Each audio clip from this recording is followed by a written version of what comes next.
ہر طرف بتوں کی پرستش ہے، نمرود کے مجسمے بنے ہوئے ہیں اور لوگ ان کی پوجا پاٹ کرتے ہیں۔ اب ابراہیم کا امتحان ہے کہ کیا اس ماحول کے اندر وہ ان کی طرف جھکاؤ کرتا ہے۔ لیکن جناب ابراہیم کہتے ہیں کہ ان تماثیل کے آگے تم آسن مارے بیٹھے ہو، جو اپنا دفاع بھی نہیں کر سکتے اور اپنی ضرورت کی تکمیل بھی نہیں کر سکتے، تمہاری ضرورتوں کو کیسے پورا کریں گے؟ تو یہ میرے رب نہیں ہو سکتے۔ شمس و قمر کو، چاند کو، سورج کو، ستاروں کو پوجتے ہو، اچھا یہ چاند، یہ ستارے رب ہے؟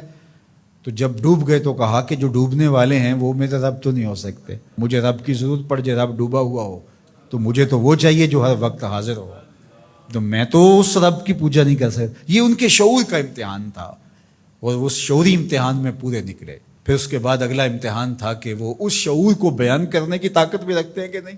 پھر بت کدا ٹوٹتا ہے، نمرود کا دربار سجتا ہے، اور وہاں جو خطبہ حضرت ابراہیم نے دیا زمانے نے سنا۔ جب کلہاڑا اس بڑے بت کے کندھے پہ رکھ دیا اور باقی سارے بتوں کا تیا پانچا کر کے رکھ دیا، جب وہ میلے سے واپس آئے تو ابراہیم بڑی بے نیازی سے بولتے، ان کے بڑے نے کیا ہوگا، دیکھو اسلحہ تو اسی کے کندھے پر ہے۔ تو وہ کہنے لگے ابراہیم تو جانتا ہے یہ بولتے نہیں ہیں، اور حضرت ابراہیم یہی تو لانا چاہتے تھے۔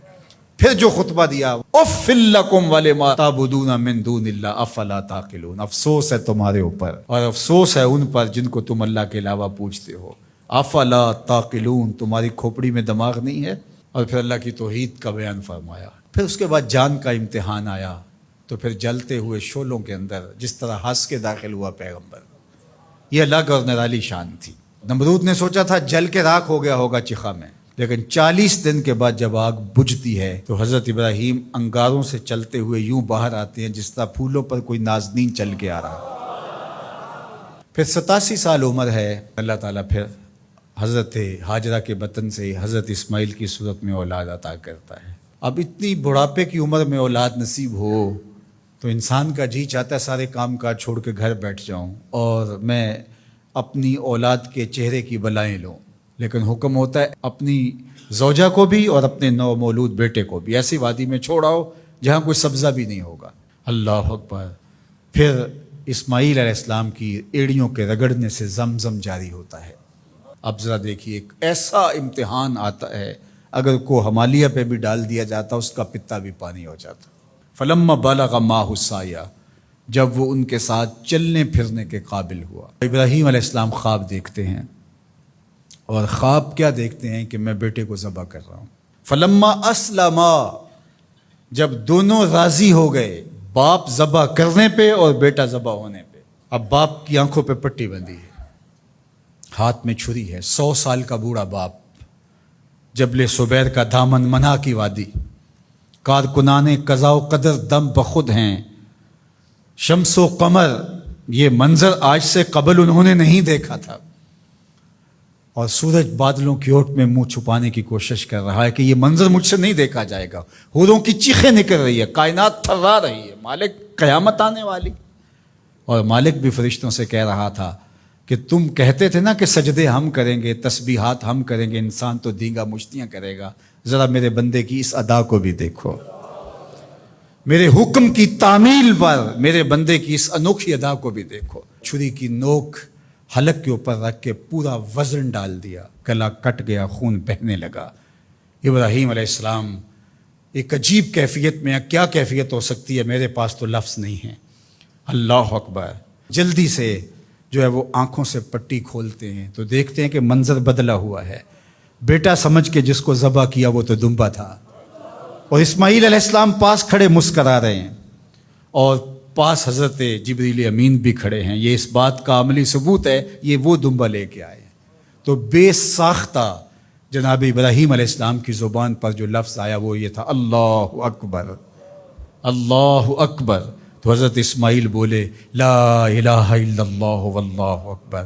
پاس کھڑے جبریل بولے اللہ اکبر وللہ الحمد۔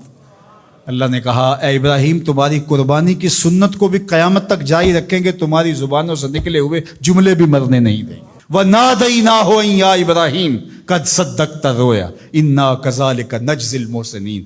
اس حال میں ہم نے ندا دی ابراہیم تو نے واقعی خواب پورا کر دکھایا۔ إِنَّ هَذَا لَهُوَ الْبَلَاءُ الْمُبِينُ۔ اللہ فرماتا ہے یہ بہت بڑا امتحان تھا، یہ چھوٹا امتحان نہیں تھا۔ اور پھر میرا رب رب ہو کے کیا کہتا ہے؟ سلام علی ابراہیم، اے ابراہیم تیرے اوپر سلامتیاں نازل ہو۔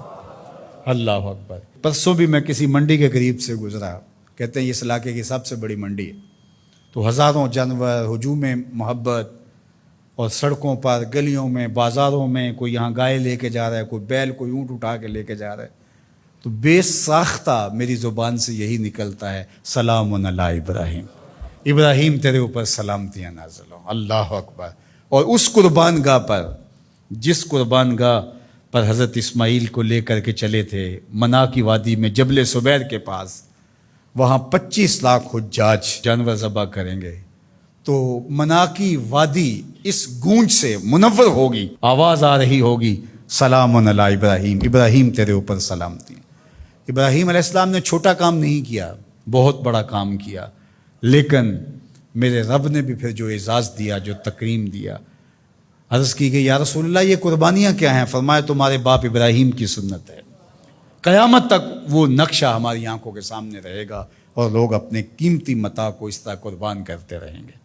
ہمارے ایک بزرگ فرمایا کرتے تھے کہ ہر بندے کا کوئی نہ کوئی اسماعیل ہوتا ہے، جب تک وہ اپنے اسماعیل کی گردن پر چھری نہیں رکھتا رب کا قرب نصیب نہیں ہوتا۔ تو اپنی عزیز ترین متاع اللہ کی راہ میں قربان کرنے کا موقع آ جائے، وہ جان ہو، وہ اولاد ہو، وہ مال ہو، وہ منصب ہو، جب حالات تقاضا کریں اور آپ کو لگے کہ میرے مالک کا مجھ سے یہ تقاضا ہے، تو راہ خدا کے اندر قربان کرنے کا جب یہ جذبہ اس لیول تک پہنچ جائے، تو پھر آپ اس نور سے مالا مال ہوتے ہیں، اس فیض سے فیض یاب ہوتے ہیں۔